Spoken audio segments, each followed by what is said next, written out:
As powerful psychoactive substances, psychotropic drugs are available only through the prescription of a medical doctor. So how did psychiatrists and drug companies succeed in convincing millions of doctors to prescribe them to hundreds of millions of people?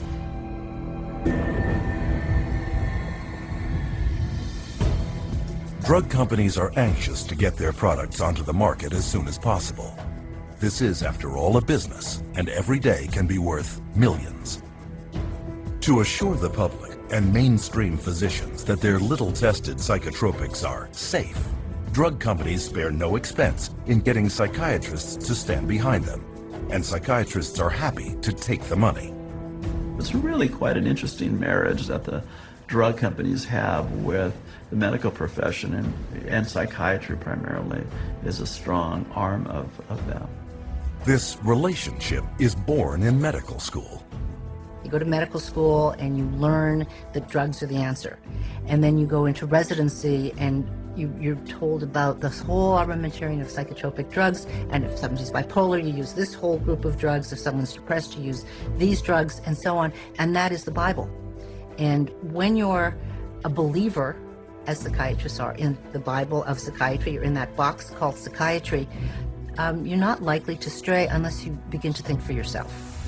And once out of medical school, many of these true believing psychiatrists are recruited by drug companies and groomed to be spokesmen. They know then who are the psychiatrists who are most easily influenced, and they can then invest in those doctors, take those doctors to whatever fancy resort to be educated about the latest, newest med, and those people then become the experts. They go and give the talks at the medical dinners, at the fancy restaurants, or at the drug-sponsored symposia at the American Psychiatric Association. They become the teachers in the residency training programs. Once these so-called key opinion leaders have canvassed the psychiatrists in their area, they then bridge over to mainstream physicians to convince them to prescribe psychotropic drugs. So you have the psychiatrists coming in now and teaching at an OBGYN convention where they'll give papers there, or they'll do, designed to address GPs and teach the GPs how to look for and diagnose these diseases and these illnesses. And again, the psychiatrist they're the ones who are going to know. Like in the medical profession, most of the doctors will say, well, these guys are the specialists in the field. I'm going to listen to how they want me to do this so that I can do it in my own practice, and they'll follow that lead and that influence, all funded by the drug companies. Indoctrinating physicians begins at medical conferences like these, where government-mandated continuing medical education, or CME, courses are taught. I'm required once a year to have so many units of postgraduate training, and so I have to go to get my hours by approved training centers that the state recognizes, and those approved training centers are run by the drug companies. But far from being educational, these conferences are frequently produced by professional medical education firms hired by drug companies. And their psychotropic drug seminars are commonly conducted by drug company paid psychiatrists, who can be paid up to $2,500 for a single lecture. Most of the continual medical education conferences and courses are sponsored by pharmaceutical companies, and so I can guarantee you they're not going to have doctors talking about the risks of using their medications. The purpose of these conferences is clear. As one of the medical education company's marketing materials reads, whatever combination of audiences you need to motivate in order to exert maximum leverage on the marketplace, we can help you identify them, reach them, and influence their behavior. As a marketing strategy, CME works. In one study, prescription rates of doctors following medical education conferences went up 87% for one drug and 272% for another. Not surprisingly, the pharmaceutical industry now spends up to $1 billion for 371,000 such events every year. And as long as they're making money, they're going to do everything they can to subsidize medical education, medical journals, postgraduate medical education, including the educating of psychiatrists, to use as many drugs as possible. And the psychiatrists paid to give these talks make out very well. Case in point, Dr. Charles Nemiroff of Emory University. With deep financial ties to nearly 24 different drug companies, Dr. Nemiroff received $2.8 million in pharmaceutical money from 2000 to 2007. When it was revealed that he had violated federal law by failing to report $1.2 million of this money to his university, he stepped down as chairman of Emory's psychiatry department. But Dr. Nemiroff did not stop at speeches and personal appearances. He was also exposed for having financial ties to a company whose medical device he reviewed favorably in a psychiatric journal he himself edited. On another occasion, he hired 14 Emory University colleagues to write articles for a special supplement of the medical journal celebrating the 5th anniversary of the introduction of the antidepressant Effexor. Nemiroff's journal is one example of a very large problem. In one notable case, the New England Journal of Medicine printed an article whose authors had so many financial ties to drug companies that because of space limitations, the journal was forced to list them on its website. Printed out, these financial conflicts covered 3 single-spaced typewritten pages. But it goes further. In many instances, respectable journals have been fooled into publishing studies written by drug company ghostwriters, but falsely credited to prominent psychiatrists who are paid up to $20,000 to put their names on it.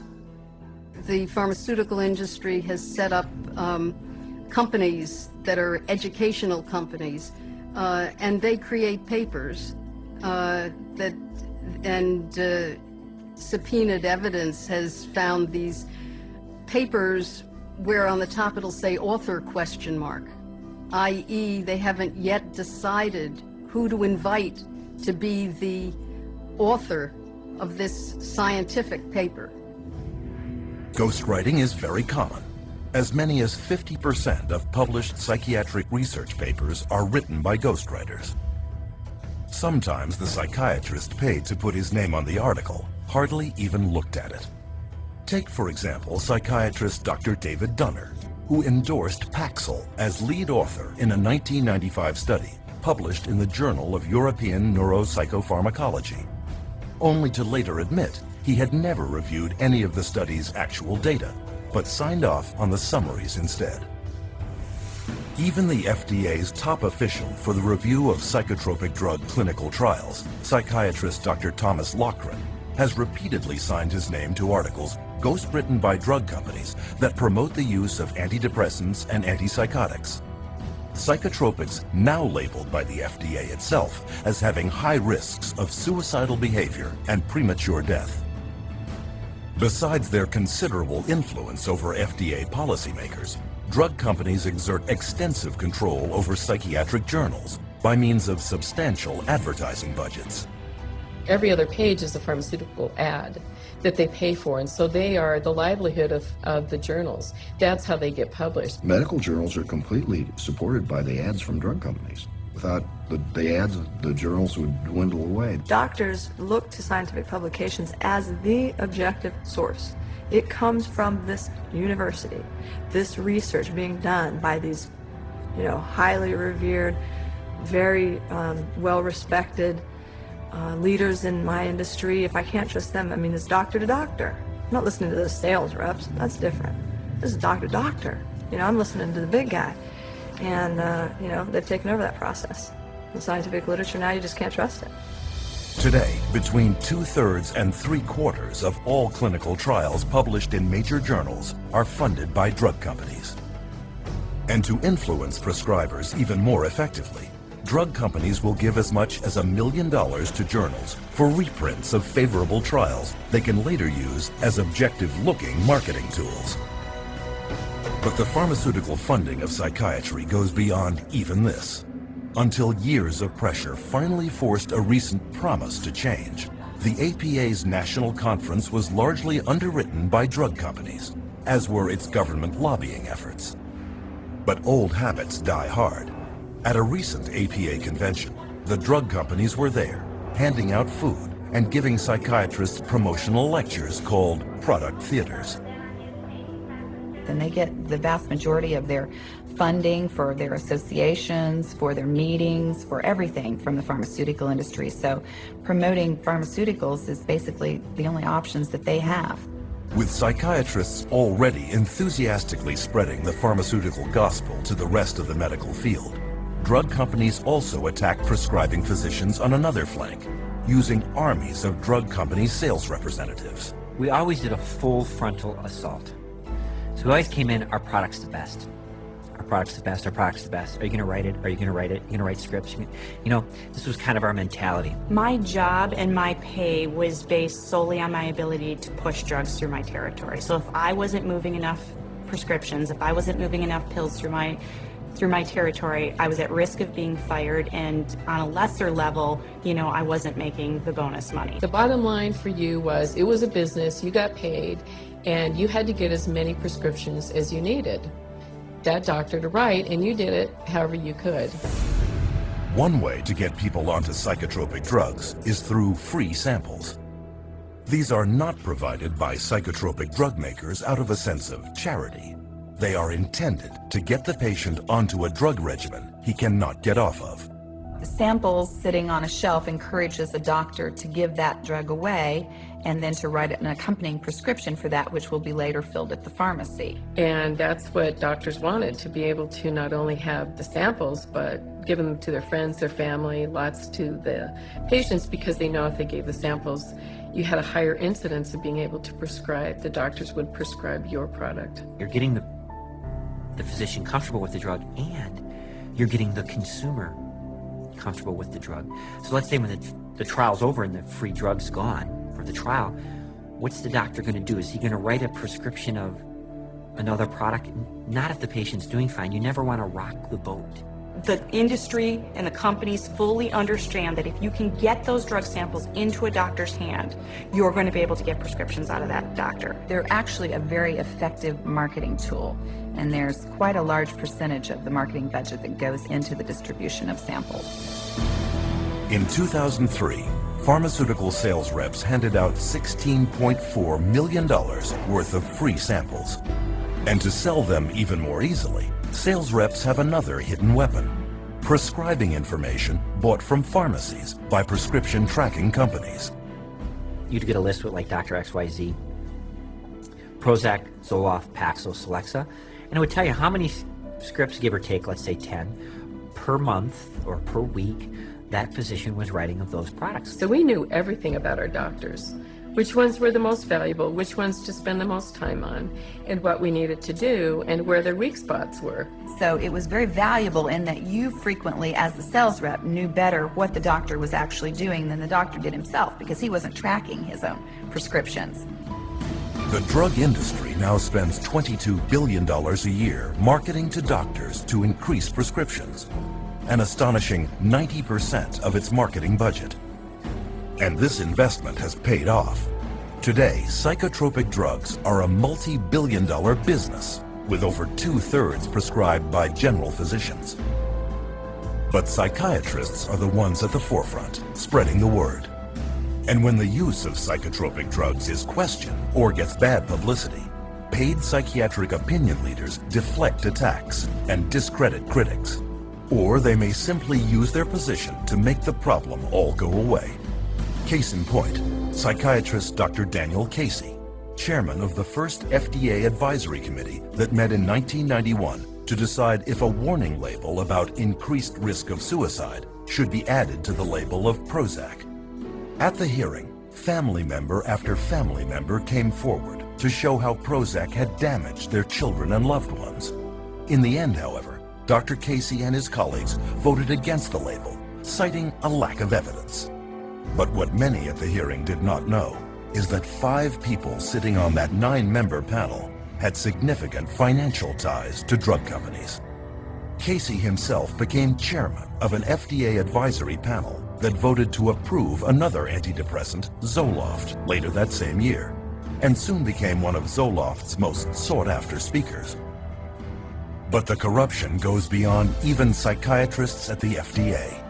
Directors of major psychiatric institutions are likewise paid handsomely by pharmaceutical companies, such as the deputy director of the New York Psychiatric Institute, who one year received $140,000.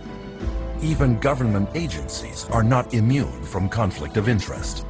In 2006, the state of Texas sued drug maker Janssen for flying the state's own mental health officials to other states throughout the nation to promote its drug Risperdal. Included were perks, travel expenses, and speaking fees. Even at the federal level, the chief of geriatric psychiatry at the U.S. National Institute of Mental Health was convicted that same year for accepting and failing to disclose over $250,000 from drug companies in exchange for consultations, retainer fees, and travel expenses. The result of these pharmaceutically paid doctor education campaigns is an explosion in psychotropic drug prescription, not just written by doctors, but by many others. I know some practitioners start people on drugs, on the antidepressants.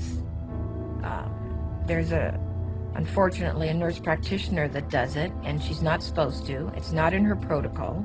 Another nurse practitioner I work with has told me that she keeps doing it. It's gotten to the point where you have nurse practitioners, physician's assistants. There are times when that child doesn't even see a doctor. And we're seeing these prescriptions written for, and at best, the doctor may sign off on the bottom of that prescription. Medical professionals worldwide are handing out psychotropic drugs with seemingly few qualms because they have been assured that they are safe and necessary by the experts in the field, psychiatrists. The psychiatric community is completely responsible for the widespread use of psychotropic drugs. They're the ones writing the scripts to a large extent, and they're the ones that are proclaiming their supposed beneficial effects, and I think they're sketchy, the evidence isn't good, and the side effects are horrible. The psychiatrists are the facilitator of the diseases, and therefore the prescriptions. Today, even official psychiatric organizations do not contest that the partnership between psychiatry and pharmaceutical companies in promoting psychotropic drugs to doctors is significant and almost impossible to avoid. But early on, this partnership realized that promoting to doctors was not enough. How could they reach their target demographic, the end user, and drive them into doctors' offices to demand these drugs?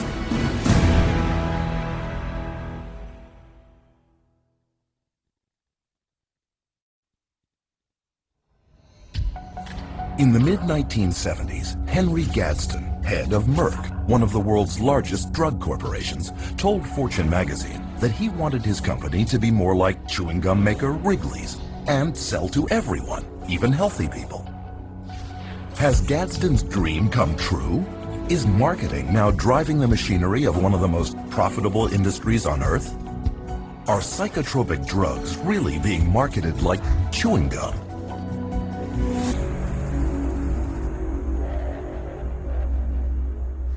Psychotropic drugs are marketed on two fronts. The first is through sales campaigns aimed at doctors, psychiatrists, and other prescribers. And on a second flank, the drugs are promoted heavily to consumers, you. Until recently, however, it was rare to see a drug advertisement on television because, by law, drug companies had to list all side effects, a list far too long for a 30 or 60-second spot. But in 1997, drug company lobbyists pressured the U.S. Congress to relax this rule and allow them to mention only some of the side effects. With this simple change, advertising psychotropic drugs on American television suddenly became possible. And this opened the floodgates to a torrent of advertising, which soared from $595 million a year in 1996 to $4.7 billion today, an increase of almost 700%. The direct-to-consumer advertising on television, they don't give that message that in order to be healthy, you need to be off drugs. They don't give you that message. They give you the message that, oh, you have a problem, you have an issue, here's the drug, that'll fix you. And a lot of money is driving this message home. The average American television viewer now sees as many as 16 hours of drug advertising a year. The pharmaceutical industry reaches right into our living room on a daily basis and tries to convince us that we have this problem that they can solve with a pill. That's dangerous. If you watch any primetime TV, if you watch any primetime news, you're going to get multiple advertisements for whatever the current med is of choice. On television, there are ads now that say, you have got this condition and you're feeling miserable. Ask your doctor to give you this pill. Take this pill, it's over the counter. We're being taught, our society really pushes the idea of quick, simple answers. Ask your doctor if Abilify is right for you. Ask your doctor about Cymbalta. Talk to your doctor about Zoloft. Ask your doctor about Prestige. Ask your doctor if it's right. Talk to your doctor about the risks and benefits of adding Abilify. If you can convince somebody that they've got a medical or biological problem, that the only thing that solves it is a pill, stands to reason you're going to sell more pills.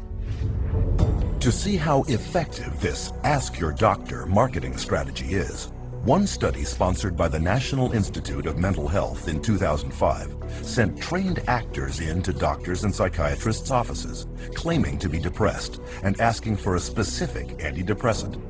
50% of them received a prescription for the very drug they requested.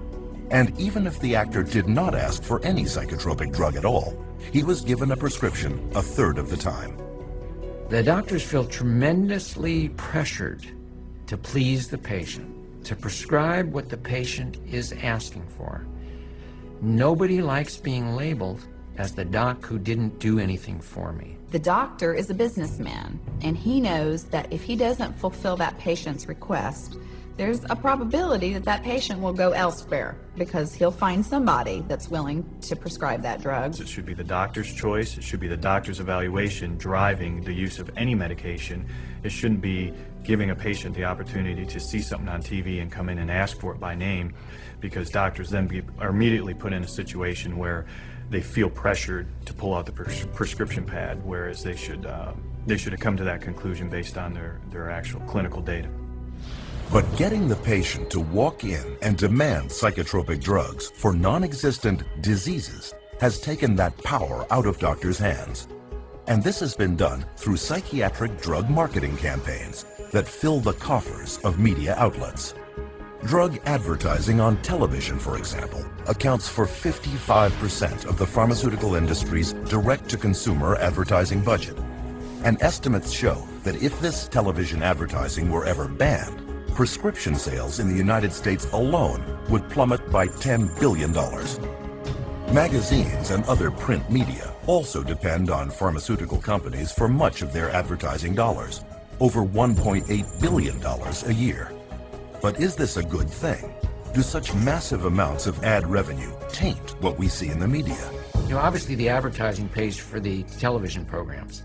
So the real money is in the advertising, not in the television program. So that's where the money is. I don't know of too many magazines that want to run huge advertisements blasting the drug companies that are paying for the magazine on the next page. They're going to take a lot of heat, and people are going to pull their ads if they start doing that. So again, you have a huge conflict of interest at play with the mass media.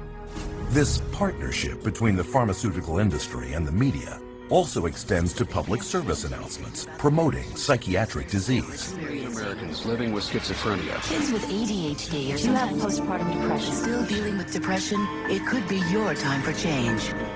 Psychiatrists are featured promoting drugs in video news releases, which look just like TV news reports, but are in reality drug company produced marketing spots.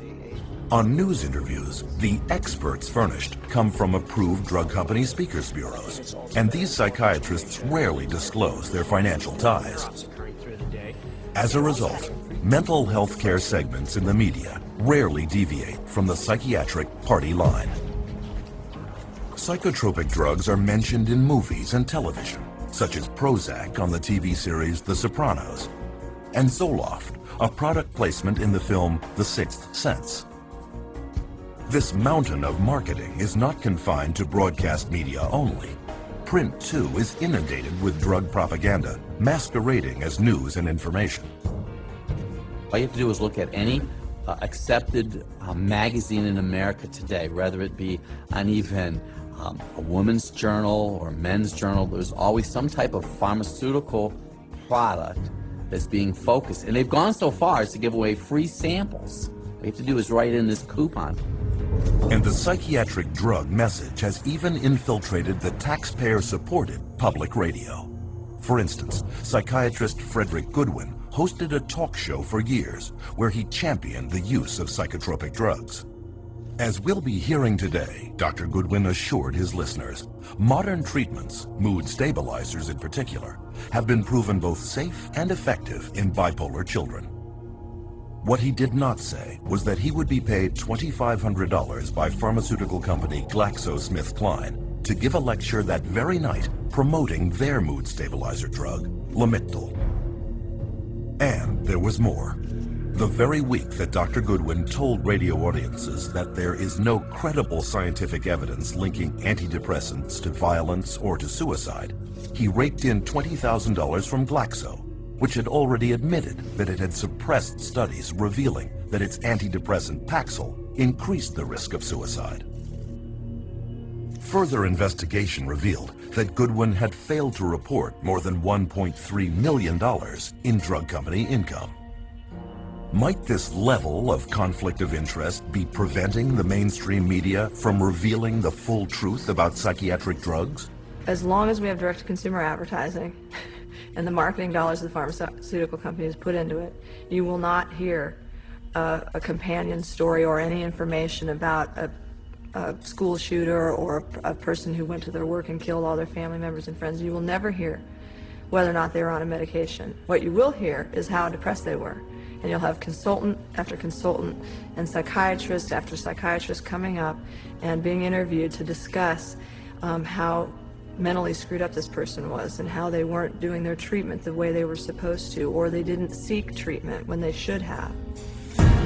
This story has protected psychiatrists and their drugs for decades. To understand why one hears it so often, one need look no further than the bottom line. As parts of large corporate giants, today's media companies are in the business of making money. And to their CEOs, keeping stock prices high is part of their job description. And when pharmaceutical advertising money is your lifeblood, there is little chance you will rock the boat. With traditional sources so compromised, one might wonder if the information they're getting on psychotropic drugs really is the whole story. But what about the internet? Well, psychiatrists and drug companies are already pushing psychotropic drugs in cyberspace too, with very few restrictions. If a patient goes online and looks up a drug and puts in a drug's name, and there'll be a bunch of sites that come up, many of those sites will be funded by the drug companies, but you won't be able to tell from the site. You'd have to, dig up, if at all. You may have no idea that that site was funded at all by the drug company. And especially those ones like Ask a Doctor, those are definitely drug company driven. Through every communication outlet they can influence, psychiatrists and drug companies team up to drum out one single relentless message. You are sick. We've got the answer. And ask your doctor.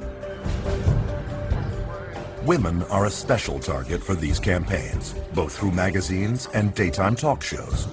This appears to be working, with almost 2/3 of all psychotropic drugs taken by women.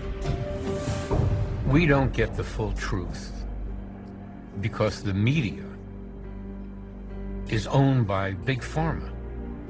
You just turn on your radio or open your newspaper and you find ads. They're not going to bite the hand that feeds them. They don't tell the truth. It's a vicious cycle because the more these drugs are marketed, the more people want to take them. The more money goes to pharma to market more drugs. But despite their success, psychiatrists and the drug companies they work for are not satisfied only with media campaigns. So their next strategy is, how do you convince even more people to take psychotropic drugs, all the while remaining a hidden influence?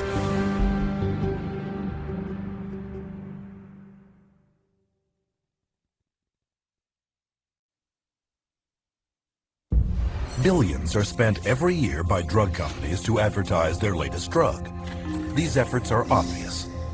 But are there hidden ways that psychiatrists and drug companies can get you to ask your doctor without your even knowing it?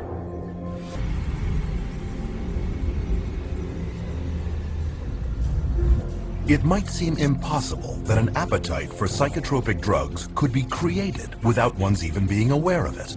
Could this possibly be true? Well, if you know what to look for, you will find drug marketing campaigns practically everywhere. In hospitals, programs promoting psychotropics air over closed-circuit television networks like the Patient Channel. You can find them in children's books such as Brandon and the Bipolar Bear, where a little boy is told that his feelings are caused by chemicals in his brain that can be controlled with good medicine. There are mental health awareness programs touring college campuses to promote mental health checkups. Another hidden promotion lured high school girls to a conference on eating disorders to pitch them Zoloft. Where do these campaigns come from? Many of them come from industry-funded front groups operated by psychiatrists but posing as compassionate patient support groups. A group that's focused on people who get depressed, or these support groups. Those are all also funded by and driven by, in large part, the drug companies. The fact that they're being highly funded by the drug companies puts into question, the information that they're providing. In fact, a recent global survey estimates that 2/3 of all patient advocacy groups depend on drug companies or device manufacturers for at least some of their income.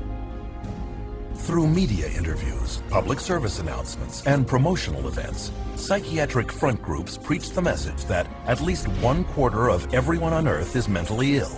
You could be too, and there is nothing you can do about it short of taking psychotropics for the rest of your life. And of all the programs they use to get people onto these drugs, one of the most successful is the benevolent-sounding mental health screening campaign. But it all begins with psychiatrists and their very broad DSM-based screening questionnaires that cover common life situations such as sadness, nervousness, and occasional loneliness. Because the symptoms are so subjective and the way they decide to describe it, everybody's got depression. So then they started targeting the kids and doing this at schools, and they implemented it through the school process of coming to the schools and having depression screening days. People would come in and they'd fill out these questionnaires and, oh yeah, you've got it. Brought in quite a few new customers. But with statistics proving that more than 1/4 of those screened at thousands of screening sites later start taking antidepressants, it's hard to see screening as anything other than a spectacular marketing opportunity. One such front group, Screening for Mental Health Incorporated, sponsors national campaigns such as National Depression Screening Day, which uses simple quizzes to screen people for mental illness. But what is not revealed is that Screening for Mental Health has taken in a total of almost $5 million from at least 7 different drug companies, all makers of psychotropic drugs given to children. Of all demographics, these mental health screening companies especially target teenagers. Teen Screen is the biggest such screening program in the world, a U.S. national program targeting high school students under the guise of suicide prevention. Teen Screen was developed by Dr. David Schaffer, a psychiatrist with heavy ties to the drug industry. Teen Screen is a series of questions that take about 10 minutes for kids to answer. It's targeted at high school kids. On the Teen Screen case, it asks, do you sometimes feel like other people have an easier life, or, do sometimes you feel bad about yourself and other times you feel good about yourself? Well, given where you are in that particular day and what's happened, you're going to answer that differently. Once this test comes back that the child answered it based on how his emotions were at that very moment, that information gets passed back to the school, possibly the guidance counselor, adjustment counselor, or the school counselor herself, and that child is then referred on to mental health agency. And studies now show that once in front of a psychiatrist, 9 out of 10 children are prescribed a psychotropic drug. Using alarming language and misleading statistics, Teen Screen attempts to frighten parents, fearful that their child may be suicidal. But a closer look reveals that this is not a suicide prevention program at all, but a drug marketing campaign. And this marketing and its wide diagnostic net creates a huge rate of what are known as false positives. By Schaffer's own admission, 84% of all students taking the Teen Screen test were falsely labeled as depressed or suicidal. Predictably, Teen Screen is viewed with suspicion by many parents. To get around this, Teen Screen personnel have offered school children such enticements as movie coupons or free pizza to motivate them to get their parent's signature on the consent form. To eliminate parental objection altogether, Teen Screen has even instituted a passive consent policy, whereby if the parent does not formally object in writing, the child is assumed to have gotten permission and is then screened. Typically, the permission slip that comes home is a permission slip that if you don't sign it, they will give the children the screening anyway. And for many who do complete the screening questionnaire, the results can be devastating. In Colorado, Teen Screen labeled over half of all school children as at risk for suicide, in spite of a government-documented teen suicide rate of less than 1 in 10,000. Far fewer odds than being struck by lightning. In fact, in the last decade, the American teen suicide rate has not risen, but has actually fallen by 25%. There's no data that supports that doing something like a teen screen is actually going to reduce suicides. They themselves have indicated that the numbers are so small, the suicide rate is so small, that you can't really get an accurate read on whether it works or not. On top of this, there is now evidence that far from preventing suicide, screening programs actually cause it.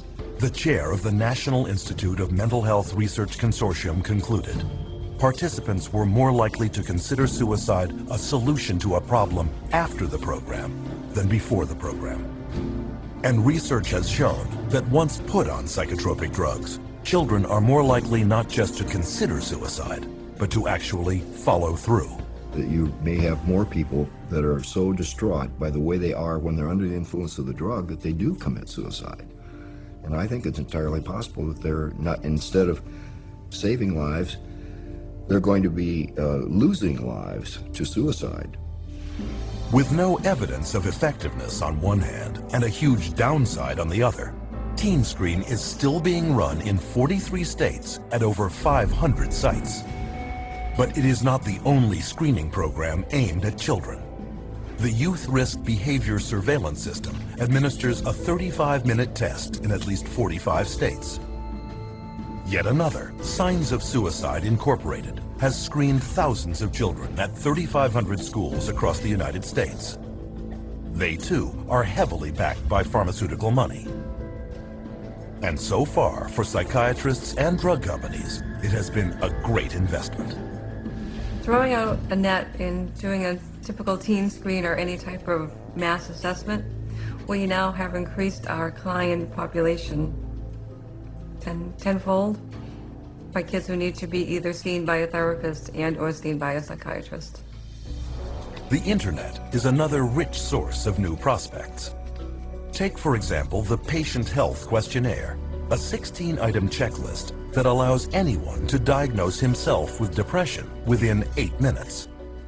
One of the questionnaires developers was psychiatrist Dr. Robert Spitzer, the architect of DSM-3, and its copyright is owned by Pfizer, the world's largest pharmaceutical company, and maker of the antidepressant Zoloft. There is also a 2-question version that can take less than a minute to advise you to ask your doctor. Online screening questionnaires abound, testing such potential psychiatric disease categories as bipolar disorder, ADHD, narcissism, self-esteem problems, eating disorders, and sex addiction. We all have ups and downs because that's what normal life is. If you administer the screening on those times where you have down, you're going to be labeled as having a mental health issue. Where if you took the same screening later, you may not be, but you've already been labeled that way. And that's the danger of that. And labels last a lifetime. So far, screening campaigns have been limited to those willing to participate. But what if the screenings are no longer voluntary? Will this lead to increased drugging?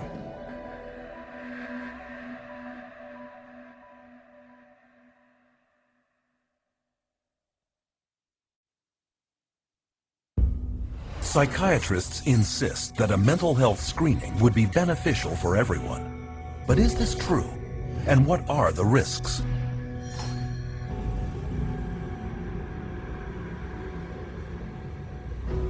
In 2003, a presidential advisory group known as the New Freedom Commission on Mental Health issued a comprehensive program that laid out its strategy for screening major segments of American society for signs of mental illness.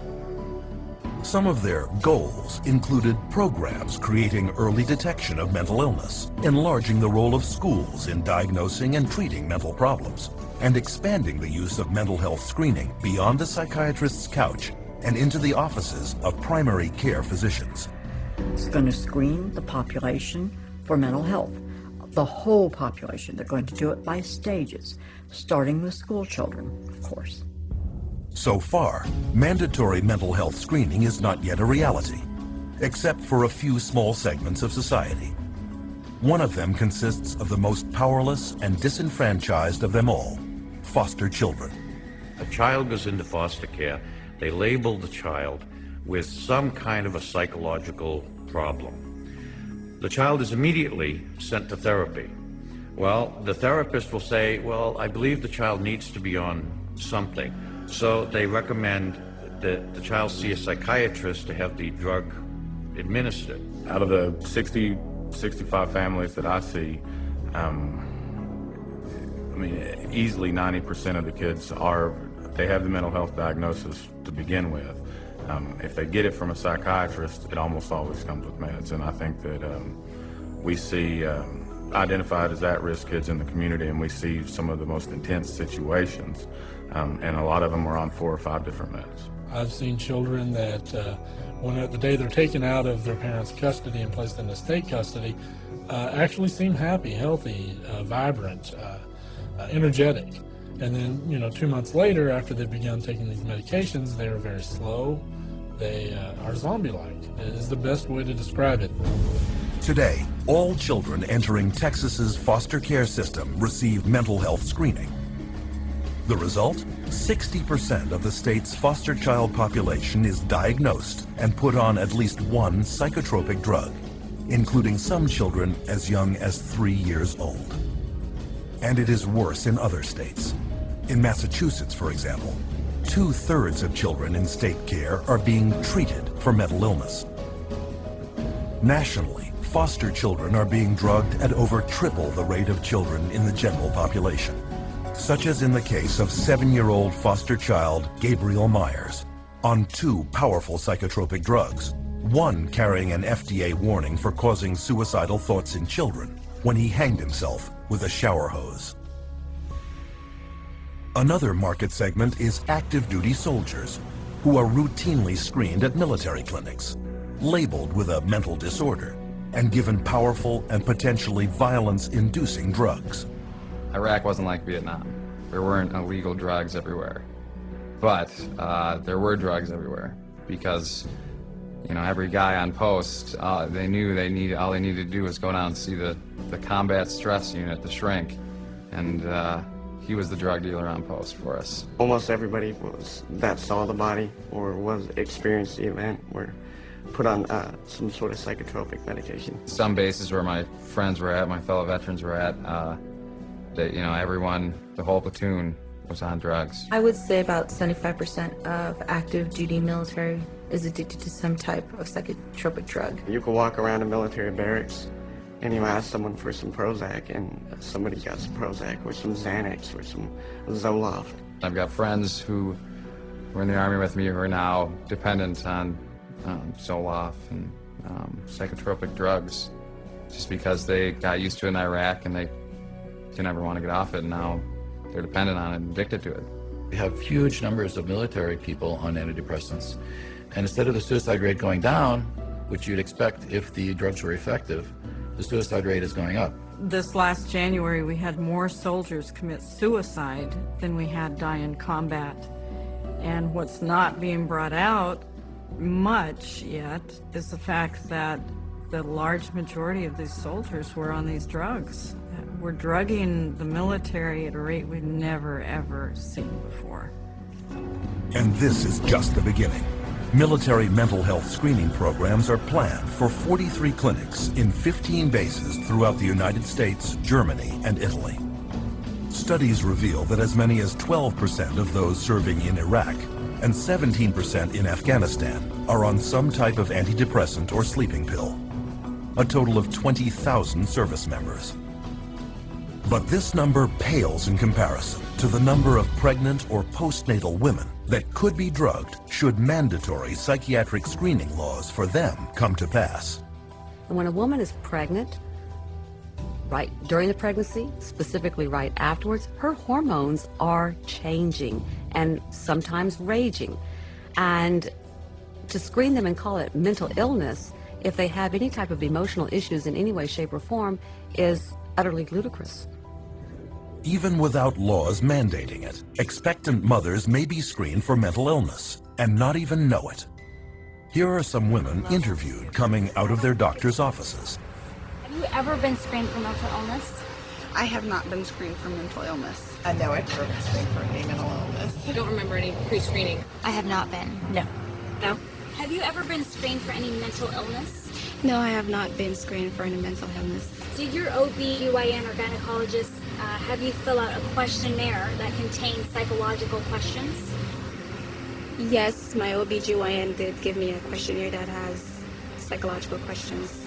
I've never been screened for mental illness. Yes, I would say the first time I went to see my OB/GYN, I did fill out questionnaires about even family medical history, my mental state. I've not been screened for any mental illness or depression. I took a questionnaire at my 6-week checkup, and it basically asked me about if I was crying, if I felt depressed. Yeah, it was a questionnaire about depression. If you're depressed, or if you had any history of depression. Are you happy with your normal day? Are you happy about being pregnant? Have you ever hurt yourself? Are you happy? If I feel like hurting someone, if I was angry. Do mental illness run in your family? You know, it was very noticeable to me after the pregnancy that they're actually fishing for the postpartum depression. When I was pregnant with my daughter, before I had her, I had to take postpartum depression medicine from my 7th month on to my 9th month. And where is this screening leading? To programs like a little-known drugging scheme originally formulated in Texas in 1995 called the Texas Medication Algorithm Project, or TMAP. TMAP is a program that was originated starting in the 90s, a collaborative group of doctors from University of Texas and the Texas Department of Mental Health and Mental Retardation. And what it was supposed to do was come up with the best practice for treating mental illness. Using research funding from 11 different pharmaceutical companies, this panel, dominated by psychiatrists, created a step-by-step flowchart that requires the prescribing of only the latest and most expensive psychiatric drugs for patients with mental problems. And if one psychotropic didn't work, doctors were obligated to try another expensive one. And if none worked, the next step would be electric shock treatment.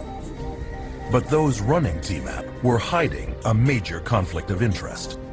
They didn't disclose that the researchers that were all involved in creating this, almost every single one of them had financial relationships with the pharmaceutical companies. But Texas isn't the only state with problems of corruption. Alan Jones was an investigator in the office of the Pennsylvania Inspector General. I learned that these monies were all coming in to the state to support and to promote a program called TMAP, the Texas Medication Algorithm Project. And so my concern was piqued very quickly that there was at least one state official who might be inappropriately receiving and dispersing monies from drug companies. They called it PenMap, but it was based entirely on the TMAP model. Also very quickly, I learned that there were other state employees who were serving on advisory boards financed through various pharmaceutical companies, and other state employees who were accepting honorariums personally, directly, from drug companies for speaking in their state capacities or official capacities. That's a felony in Pennsylvania. I saw there was a much bigger picture and attempted to surface that bigger picture and was consistently told to back off. I was told that drug companies write checks to politicians on both sides of the aisle. Back off. You will not expand this investigation into the drug companies. Continued to press the investigation, much of it on my own time at this point. I became increasingly alarmed that all of the drugs recommended by the TMAP program were exclusively the new patented atypical antipsychotics for schizophrenia and all of the brand new patented SSRI antidepressants. None of it added up. When it became obvious to me that my investigation was not going to be permitted to continue, and it became obvious to the Inspector General's office that I was not going to stop, I was removed from lead investigator on the case. They threatened me with loss of career, with loss of job, with loss of reputation, essentially. Despite the investigation resulting in the conviction of Pennsylvania's chief pharmacist, TMAP and offshoots like PenMap spread throughout the country, generating billions of dollars in drug sales. But the psychiatric gravy train comes at great public cost. In 2001, TMAP and its children's equivalent CMAP bankrupted the Texas Medicaid program and the state's mental health and prison systems. So, what do we see in the final picture? A government-run, taxpayer-funded mental health screening program wherein every person judged by psychiatrists to have a mental illness is given powerful, dangerous, and expensive psychotropic drugs. And if they don't work, electroshock treatment. They're going to start with school children on the New Freedom Initiative. Then they're going to move it to senior citizen nursing homes. Then they're going to move it to, of course, military. And then parents. By the time you're 18, you've been screened in utero when you were an infant. You were screened as an infant when you first came out.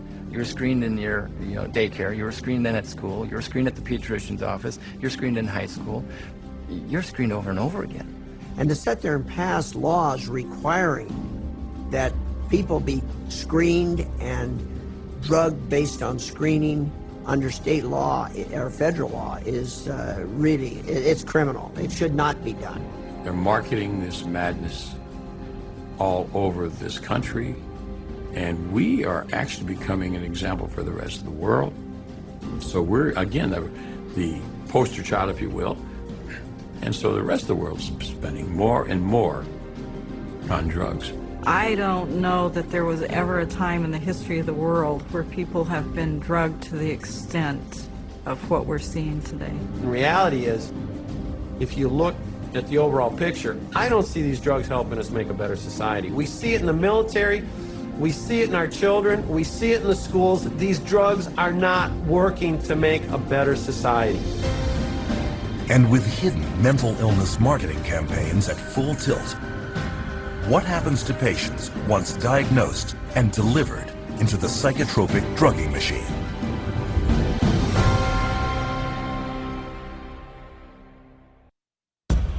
If drugs are being sold as safe and effective by psychiatrists and drug companies, why is it that we are seeing an alarming increase in consumer-reported adverse side effects?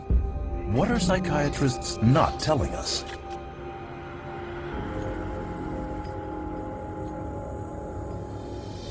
All drugs create biological changes in the human body.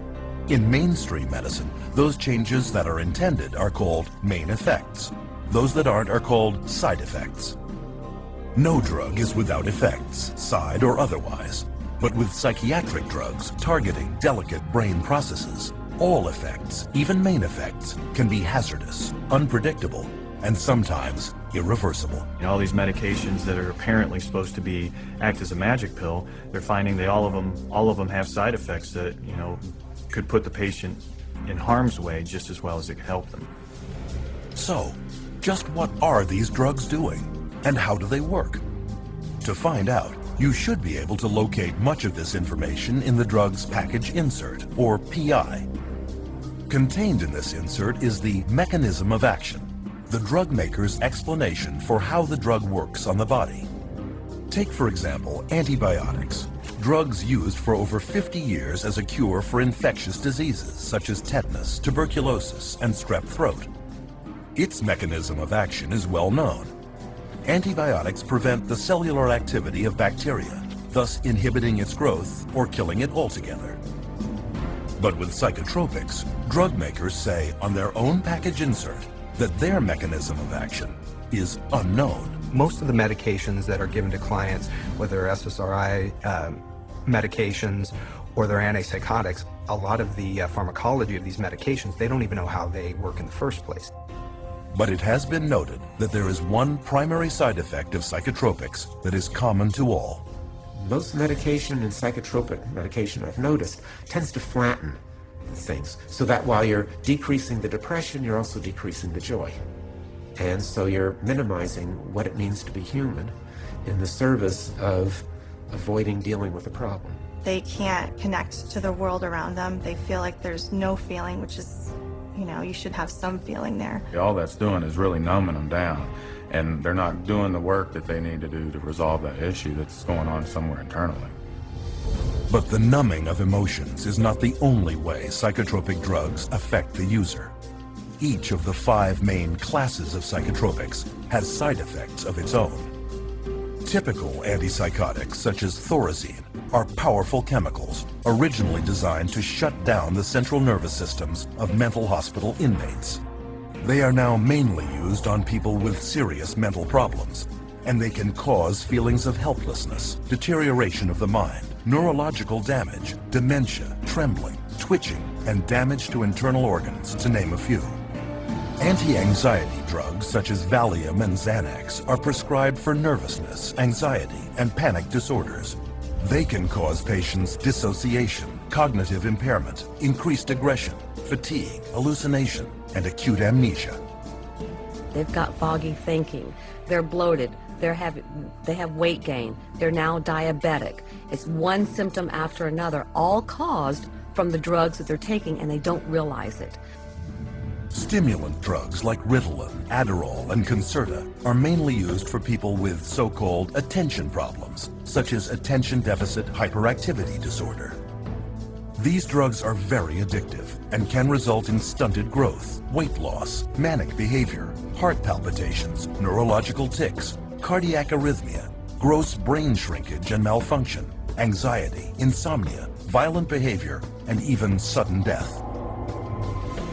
Ritalin, a stimulant commonly prescribed to children, acts on the body in a very similar way to cocaine, but is far more potent. And recent studies show that it can cause permanent changes in children's developing brains. So you're going to have problems, and it is shown that some of these medications, particularly the stimulants that they're giving like Ritalin, Concerta, all the ADHD medications actually shrink brain tissue. They know that these psychiatric drugs destroy cells, destroy brain cells, shrink brain tissue. How can that possibly ever benefit anyone? It can't.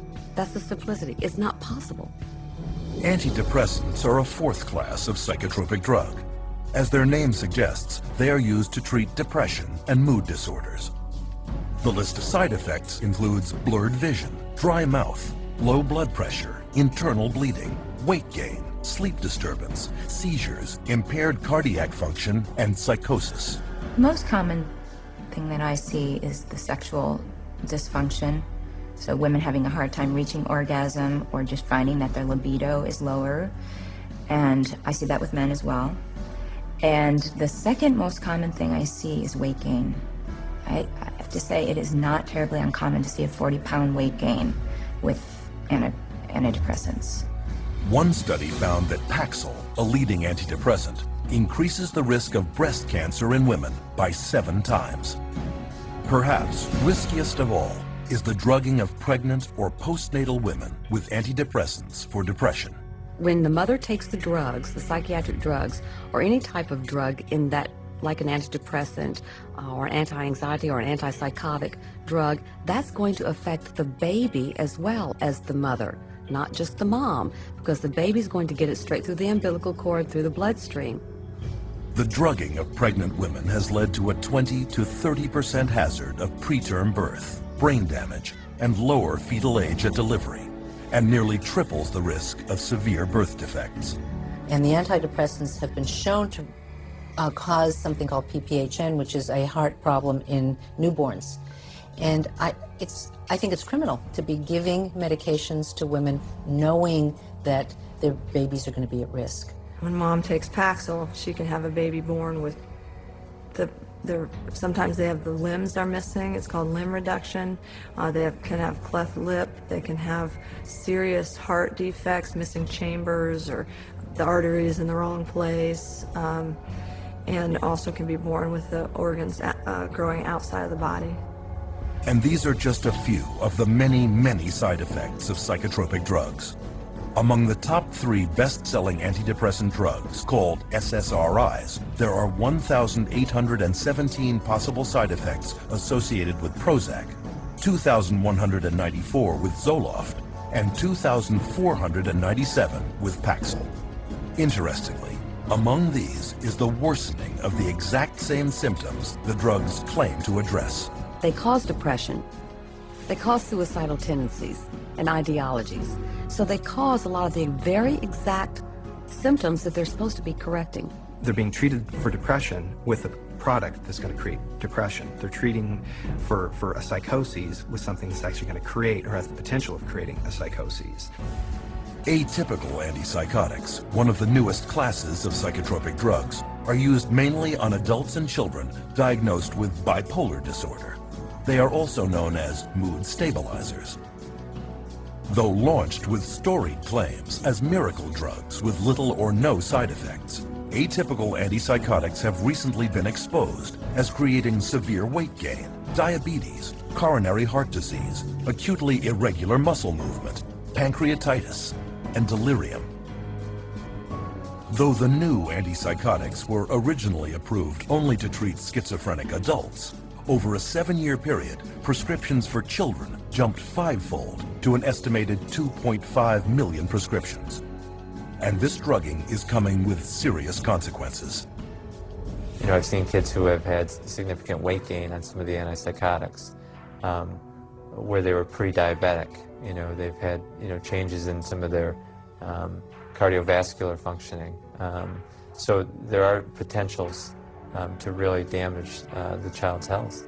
When you get drugs that you're giving to kids that we know cause extreme weight gain and attack the liver, attack the kidney, that have long-term results, these children that we're giving them today, this medication, we may be doing, kidney dialysis for in 10, 15 years. And it is not only children that can be affected. It has been estimated that psychotropic drugs are to blame for over 16,000 traffic accidents every year in the United States. And this study only looked at drivers 65 and older. And what happens when these unwanted side effects surface? Usually, the psychiatrist will prescribe yet another drug. It's called polypharmacy. It's just, adding additional, if the first drug doesn't work, you add a second drug. If you have an adverse side effect from a drug, then you add another drug to deal with the adverse side effect. And then let's say they start an antidepressant and now they can't sleep. So in order to counteract that, they'll be given a sleeping pill. Then a tolerance builds up. So they might now need another drug because they're now at a tolerance level of the first drug that it's no longer creating the, quote, expected or helpful result. It's not uncommon to see people 5, 6, 8, 9, psychotropic drugs. And there's absolutely not a shred of research that supports that these drugs can be used safely and effectively in combination. Consider tardive dyskinesia, a movement disorder entirely caused by psychotropic drugs. For 20 years, beginning in the 50s, psychiatrists failed to inform patients about the link between tardive dyskinesia and antipsychotics, such as Thorazine and Haldol. By the time psychiatrists admitted the truth about their pills, thousands had been permanently crippled. Even today, tardive dyskinesia has developed in 73,000 older adults, and drug-induced Parkinsonism has appeared in 61,000 more. But this class of psychotropics is far from the exception.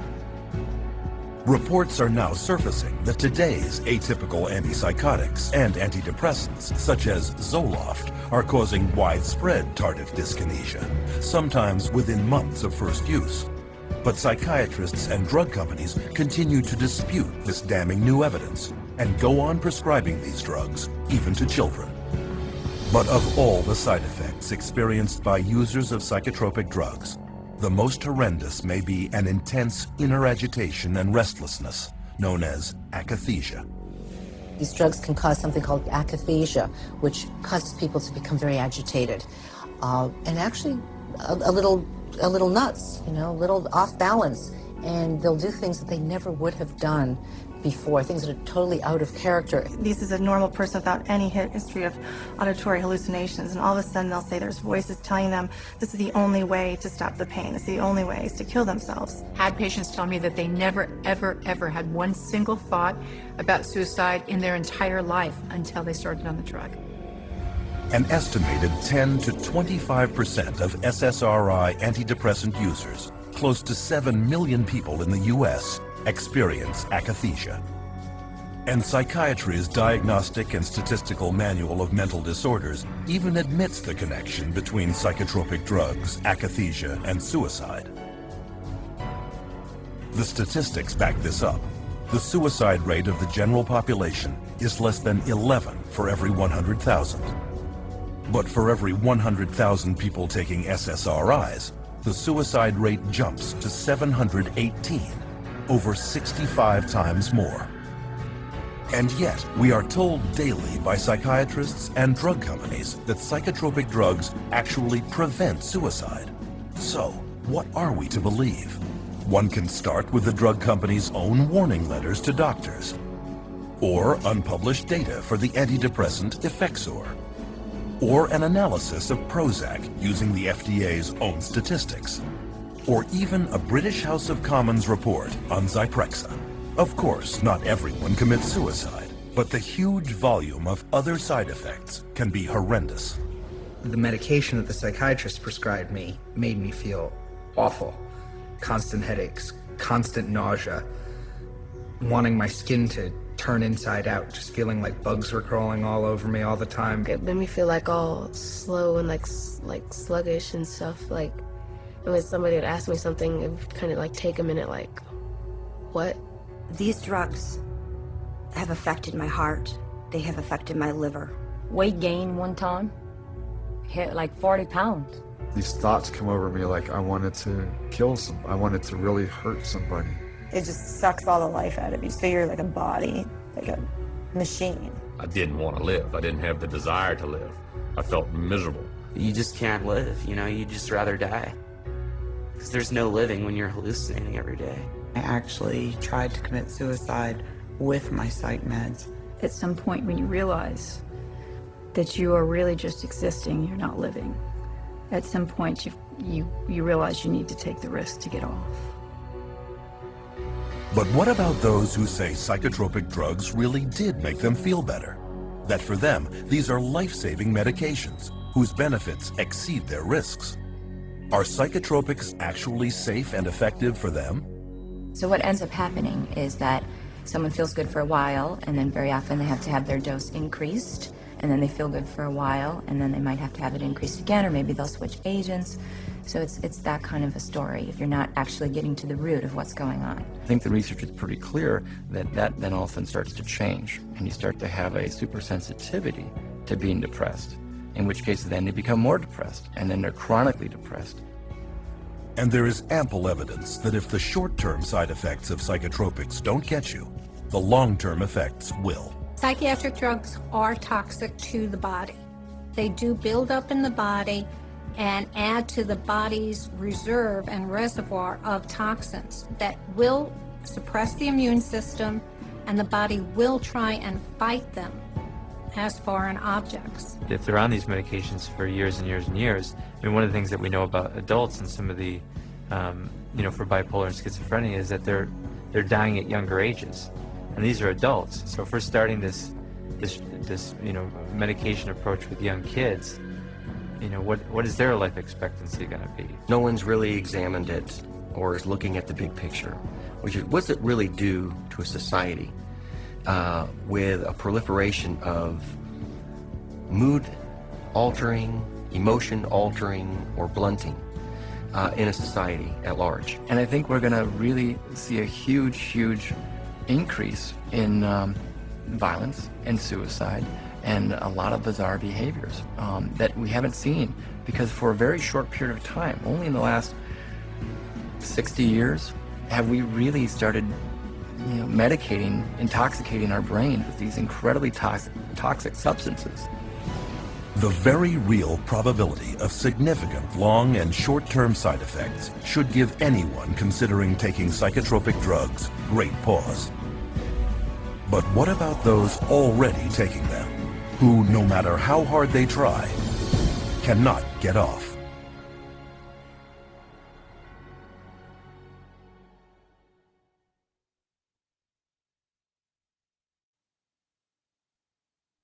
Psychotropic drugs have long been noted for having a multitude of physical and emotional side effects that many simply cannot live with.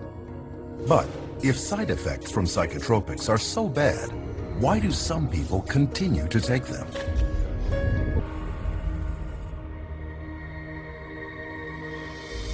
Psychiatrists, drug companies, and even government agencies are entrusted with the safety of the drugs they put on the marketplace. And while they will reluctantly admit to most side effects of psychotropics, there is one more that they almost never mention. Every single one of these drugs are addictive, psychologically and or physically addictive. They change your body's makeup, you change your body how it reacts to things. And so even though people, in their psychological state, they may be over their depression, they physically will need that drug still. And so that becomes the complication of getting them off. I have people come to me on a weekend, they run out of refills, and they say to me, if I don't take this drug, I'm gonna get sick. If I don't take this drug, I'm gonna get sick. We don't talk about psychologically, we don't talk about depression, we don't talk about anxiety. I am going to get sick if I don't take this drug this weekend. It has nothing to do with psychology. But listen to what some psychiatrists questioned at a recent APA conference had to say about addiction. How addictive are psychiatric drugs? They aren't. Only benzodiazepines. They're not addictive at all. Antidepressants are not generally considered addictive. SSRIs are not addictive. Antipsychotics, they don't cause addiction. Major tranquilizers are all safe as far as addiction is concerned. The drugs that most of us are using in neuropsychiatry are not addictive at all. So who's right? To find out, we need look no further than former patients with first-hand experience. The psychologists and psychiatrists, I went to both. They never told me that they would be addictive. They would cause me to have these thoughts. For sure, the psychiatric drugs I was on was addicting. Within six months to 9 months, I was hooked. Boy, Xanax had a hold of me. I mean, I was going through a bottle of pills every 3 or 4 days. I lost my job over it. Over a prescription drug that's not supposed to be addictive. Lost my job. The reality is that it is addicting. It will wreck a person's life. This conflict on addiction all comes down to a definition of words. Most people think of addiction as an uncontrollable psychological or physical need for a certain substance. But not psychiatrists. They define addiction as the craving of a higher and higher dose of the same drug, while the uncontrollable need to keep taking a drug is categorized only as dependence. This is why psychiatrists will not admit that their drugs are addictive. In their definition, a very small percentage of people become addicted. The reality is a large percentage of people can't get off these drugs, and they call that dependence. It's all a matter of how they term it. And when you look at addiction, it could be that their tolerance increases and their needs and wants to use the medications increase, or it could be they simply, once they start on the medication, they're not able to come off of it without help. They try to, and as soon as they try to come off the medications, they start to have symptoms that are unwanted and obviously keep them wanting to take the medications again. When you explain to them how addictive it is, they are surprised because they're like, well, it's a prescription. So I do believe that a lot of people don't really know how harmful these meds are. They don't view them as dangerous as some of the street drugs. But many psychotropics have become street drugs, especially the class of drugs given to children diagnosed as having inattention or hyperactivity. Stimulants such as Ritalin, Adderall, and Concerta are so habit-forming that they are listed by the U.S. Drug Enforcement Administration as Schedule II drugs, highly addictive substances on the same list as morphine and cocaine. Biochemistry and pharmacology of Ritalin is exactly the same as that of cocaine, except for the speed of onset. The similarity between Ritalin and cocaine becomes obvious when considering the major problem of stimulant abuse in our schools, where tablets of Ritalin and its chemical cousin Adderall are taken recreationally by kids in schoolyards. Some of my friends took Ritalin and Adderall just to get high, like that I've known throughout the years. Kids will chop that stuff up with a razor blade. It's pure, man. Pure drug, you know? That's why kids like it. They'd chop it up with a razor blade and snort it. My cousin Sammy had this Ritalin, and we would eat it, and we'd be able to stay up all night and play video games. It was, your pupils would dilate. It was just outrageous. Matter of fact, in 8th grade, I got kicked out of school 3 days before it let out for selling Ritalin and actually snorting lines in the back of the classroom. So yes, sir, it definitely caused me some problems there, and I definitely had people buying them from me. Yes. This is no small problem. In 2006, researchers discovered that more than 7 million Americans had misused stimulants, with 75,000 American teenagers and young adults becoming addicted every year.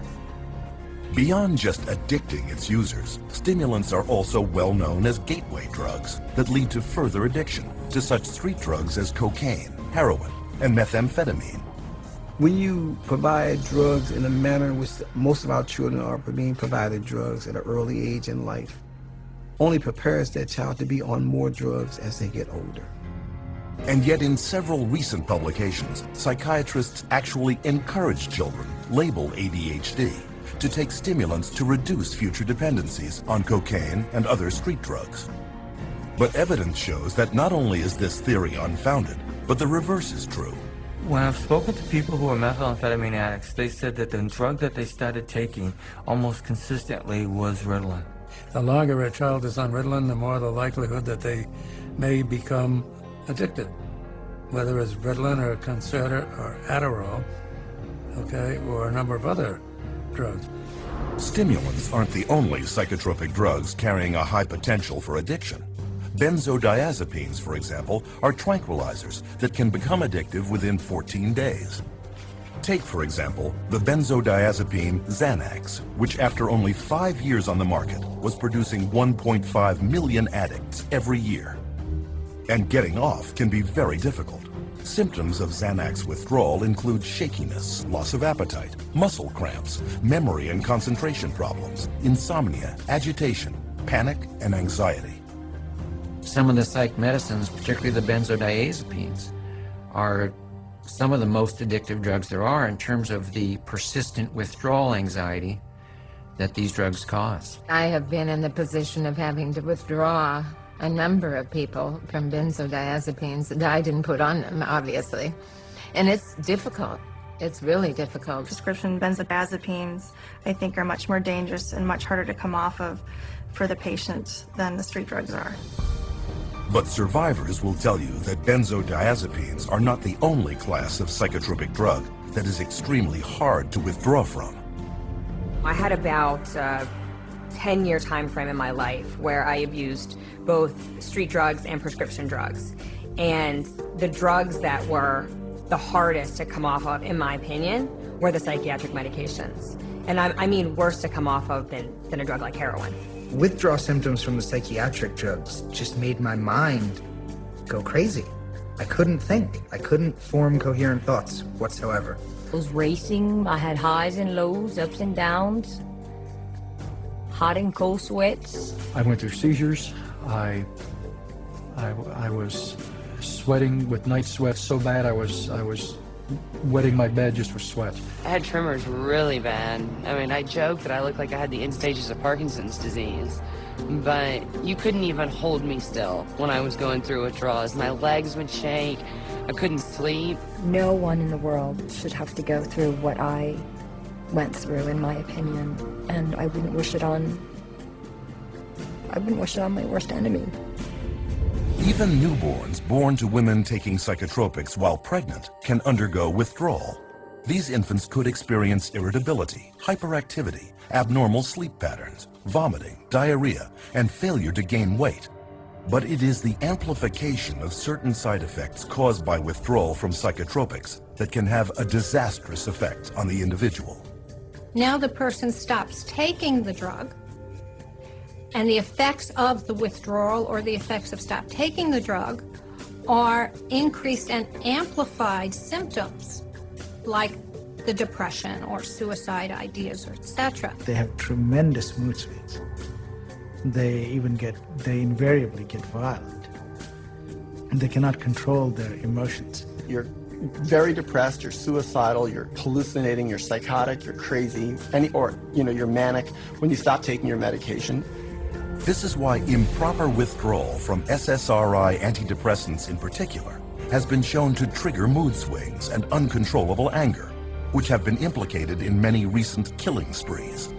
In May 1998, for example, 15-year-old Kip Kinkle had just stopped taking Prozac when he shot and killed both his parents, then went on a shooting rampage at his Oregon high school, where he murdered 2 more and wounded 25. In November 2007, Pekka Erik Ovinen shot and killed 8 at his school north of Helsinki, Finland. Earlier that fall, he had either reduced or stopped using the antidepressant he was prescribed for social anxiety. Valentine's Day 2008, Northern Illinois University, Stephen Kazmierczak walked into a crowded lecture hall and opened fire, killing 5 and wounding 18. A few weeks earlier, he too had abruptly stopped taking his antidepressant.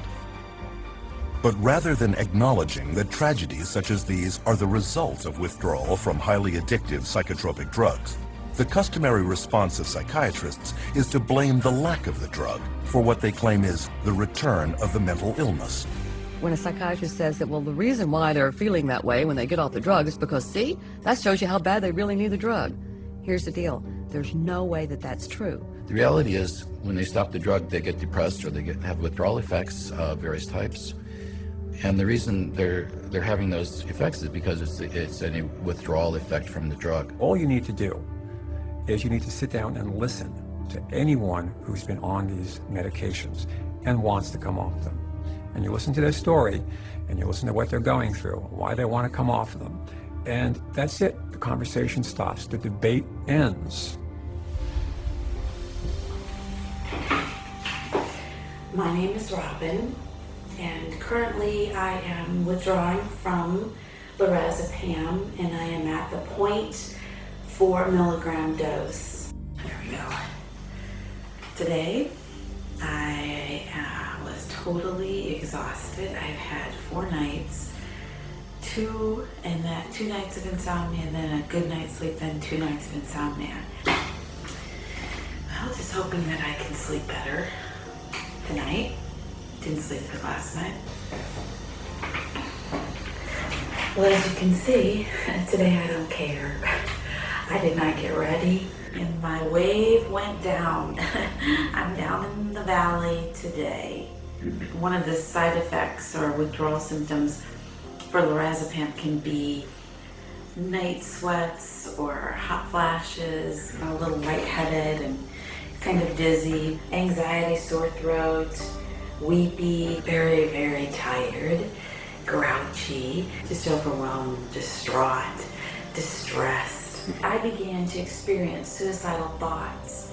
I think I've said a little bit to my husband, but he was already worried enough. This is really the first time I'm saying something about it.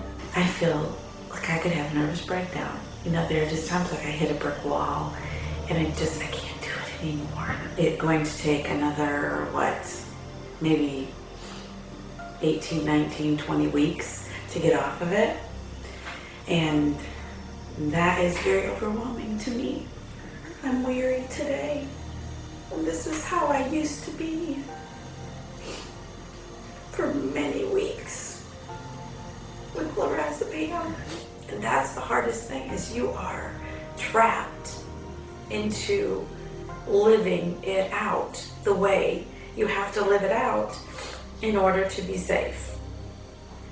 So that's frustrating. I just want my life back.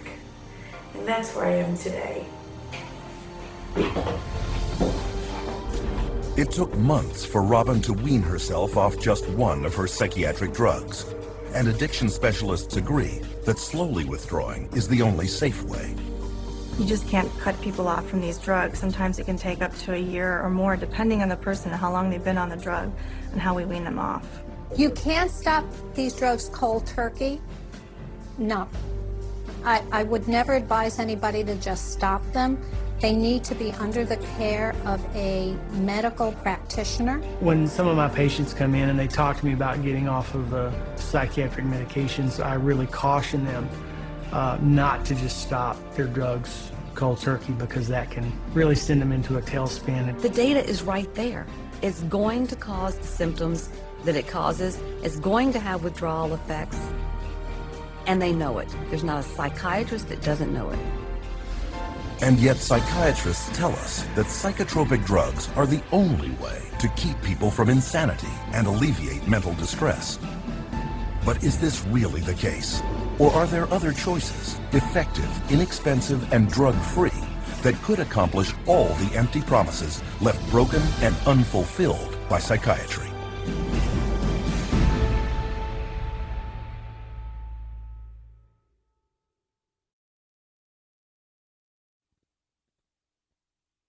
After all that we have seen, should we believe psychiatrists when they claim that just around the corner is their next new breakthrough? And if psychiatry isn't working, where do we go from here?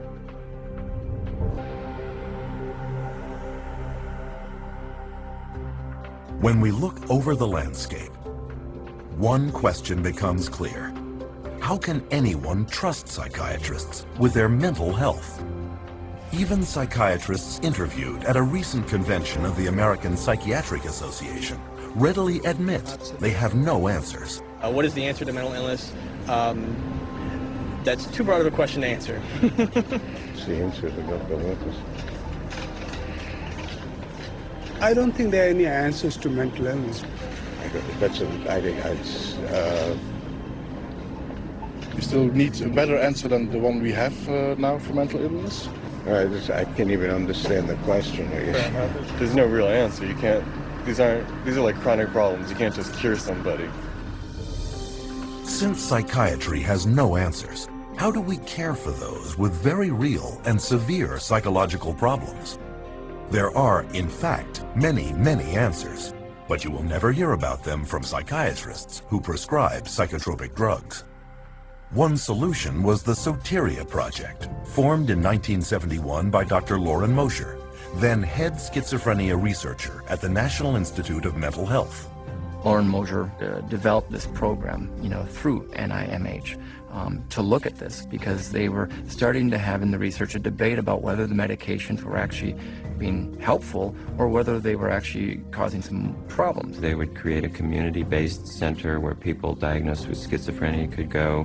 It was going to be non-drug oriented, because he didn't believe that psychiatric drugs were the answer to schizophrenia. It provided a place to where there could be people there who would be supportive and be there during the time they have a crisis. Instead of medicating them, be there with them and help them through it. And the results were staggering. Soteria residents did significantly better than their peers who were on drugs, with far fewer readmissions. The success of Soteria House proved that understanding and compassion could relieve mental turmoil far better than psychiatric treatment, and without the nasty side effects. But despite this, Dr. Mosher's breakthrough would soon be utterly rejected by a psychiatric community dependent on psychotropic drugs and pharmaceutical money. In Dr. Mosher's 1998 resignation letter to the American Psychiatric Association, he wrote, "Psychiatry has been almost completely bought out by the drug companies.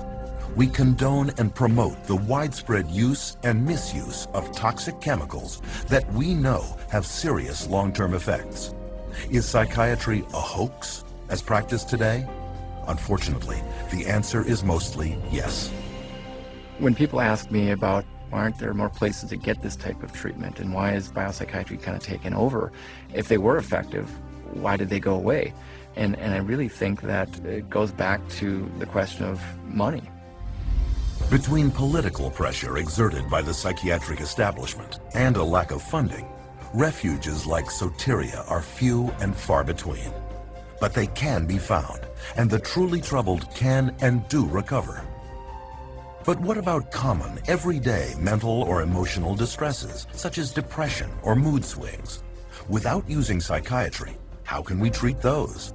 It's easier than one might think, since there is ample evidence that well over half of all psychiatric problems are actually caused by an underlying, undetected physical condition. I would say nearly 100% of the time when someone comes in wishing to get off of an antidepressant, I find some underlying issues that weren't addressed originally that may have contributed or else caused their mood disorder. And you start to look at all the different factors in their life, a lot of times you can find that there's multiple different reasons that someone's not feeling well. Viruses can cause depression. Digestive issues can cause depression and anxiety. Iron deficiency is very connected to depression. One of the effects of pesticide poisoning is depression. Little children, if they get a streptococcal infection, can become obsessive and compulsive. I've seen people with bipolar disorder, manic depression, who have food allergies. Pretty much any kind of psychiatric problem can be associated with a low thyroid state. A ton of difficulties that a person has that can manifest itself as a supposed mental illness, but you fix the hormone, you fix the gland, you fix the nutrition. Miraculously, you can also fix the quote-unquote mental illness. Why a psychiatrist cannot get to the root of a person's problem, that's the million-dollar question. I have absolutely no idea. They could. They learn it in school. They could just as easily run a blood test as I could run a blood test. They could run all the diagnostic tests I can. They study anatomy, physiology, pathophysiology. They just choose on their own to treat symptoms. What about others whose psychological problem is not due to an underlying physical problem? Divorcing parents, a change in babysitters, moving in the middle of a school year. Those can cause disruptions in the normal flow of sitting in a class and paying attention. Good things are seen as stressful as bad things. Buying a house can be as stressful as losing a house. Getting married can be as stressful as getting divorced. But it may be some situational anxiety, situational depression that would have resolved on its own years ago. And the patient's been on medicine for years. Well, it is ridiculous to think that normal depression or grief from normal life circumstances should be treated with medication. We didn't think this way before we had them, because people just took it for granted that life was difficult at times. It was stressful, painful, and, difficult emotions, be they anger, pain, sadness, grief. All these things are normal reactions, and to cover that up with medication is really to turn your back on what makes us human beings, which is our emotions. Of course, serious mental problems do at times require the assistance of others. But because of the massive money power of pharmaceutical companies that keeps paid psychiatrists propped up in positions of influence over the public, the media, and the rest of the medical field, the only treatment you will ever hear of is psychotropic drugs. But there is one thing the consumer can do: insist on full and accurate informed consent. Informed consent boils down to the patient must be told about their diagnosis and what the risks and benefits and alternatives are to the treatment. Risks and benefits and alternatives to the treatment, risks, benefits, and alternatives to not treatment. So what are the key points of informed consent when it comes to psychotropic drugs? 1. Psychiatric disorders are not actual diseases requiring medical treatment. 2. There is no scientific proof that psychiatric drugs resolve or cure any mental problems. 3. Psychiatric drugs mask symptoms and come with severe short and long-term side effects. 4. Psychiatric drugs can cause dependency and addiction. 5. Most mental problems are caused by an underlying physical illness. 6. No matter how severe the emotional or psychological distress, there are many effective options that do not involve psychiatric drugs. Unfortunately, these points are rarely told to patients. I have over 2,000 clients, and I can honestly say 100% of them that have come to me, it has either been suggested that they take psychiatric drugs or they actually have taken them. And probably 70 to 80% have actually fallen into the trap and taken the psychiatric drugs because they didn't know what else to do. 50% of patients who are not treated for depression come out of it on their own without any therapy. Okay, that's never on an informed consent, but it is a fact. So, there's never a full informed consent. But the truth is coming out. 14 U.S. state laws now severely restrict the psychiatric labeling and drugging of children. And a 2004 federal law prohibits school personnel from forcing parents to medicate their sons or daughters with psychotropics. Meanwhile, the U.S. Food and Drug Administration has slapped their black box warning label on antidepressants for suicide in children and teenagers, and another warning on stimulants for heart attack, stroke, and sudden death in people of all ages. On another front, psychiatric survivors are now successfully pursuing legal remedies for the crippling effects of psychotropic drugs. Since 2005, there have been 50,000 individual product liability and personal injury lawsuits filed against drug companies for damage caused by psychotropic drugs, an average of 34 suits a day. Eli Lilly, accused of illegally marketing its antipsychotic Zyprexa, has paid out more than $2.5 billion in settlements to 34 states and 31,000 plaintiffs. In 2009, drug maker Pfizer agreed to forfeit over $2.3 billion, in part for colluding with a psychiatric front group to illegally market its antipsychotic, Geodon. Yet with yearly pharmaceutical revenues around $600 billion, drug companies treat judgments and penalties as just a cost of doing business. In fact, billions have been set aside in advance for just that purpose. The pharmaceutical industry has such a huge financial base that even hundreds of millions of dollars in fines is basically meaningless to them. Fines for some of these transgressions are like petty cash to the big companies. They're more concerned about the reputation that might be damaged by this. The main thing they do there is just try to hide the fact, and the quickest way to hide the fact is to quickly pay the fine and get out of town. And this opens the door to enterprising attorneys, but they have to be prepared. Lawyers need to understand that they do not receive adequate scientific training to conduct these cases by themselves. They need to gather together a team of experts who will help them to do these cases wisely and well. And then other people will begin to see the rates of success that we have had over the last 12 years doing what I call science-intensive litigation. You have to go to the experts in the field and say, okay, bring your expertise to bear, come to court, and tell people what you know. I have found that there's an overwhelming number of people that when they see the atrocities that have occurred with psychiatry and the way people have been treated, they are very willing to come over and testify against psychiatry and testify against techniques that are being used. The court system is just one area where people are speaking out.